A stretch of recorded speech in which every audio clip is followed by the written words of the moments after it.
Hi everyone, and welcome to our next sports psychology session together. Today we're exploring a big topic within sports psychology, and that is how pressure can impact our level of performance.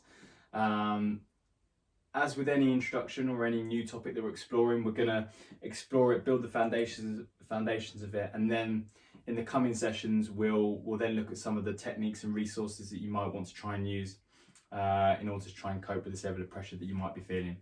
To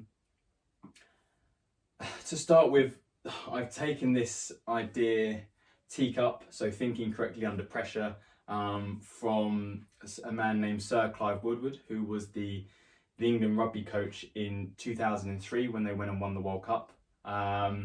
To give it a bit of context, England were the number one ranked team in the world at the time. They were expected to go down there and win, but then when they were down there, obviously all the opposition wanted to try and beat them, take them down a peg. The press over in Australia were trying to get at them as much as possible, but they knew if they could think correctly under pressure and they could control themselves, then it gave them a really good chance to go down there and lift the World Cup, and that's exactly what they did.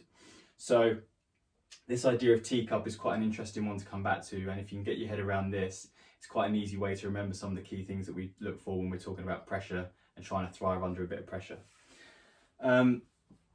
So if we move down here, it's important to gain understanding of how pressure can impact our level of performance. So on the one hand, we've got the negative side of things. So this thing called a choke performance. So choking under pressure, it might be something that you've come across before, but ultimately it's where if that's your expected level of performance, then you come well below it. You know, your subpar performances, and you can see this across, you know, a number of different sports across the years. You know, if you take a football situation where players lining up to take a penalty, you know, they're expected to score in that situation, but you know, they might put it wide, they might put it over the bar. It's the pressure getting to them. In a golfing situation where a player might be leading until the final round, and then on the final day, you know, the normal shots that they were doing consistently well, suddenly they can't do them anymore. It's that level of pressure that gets to them. You know, they're no worse a player at all. They've still got the same technical and tactical skills, but it's the stuff that's going on in the head, the pressure that's getting to them, that's making them choke under the level.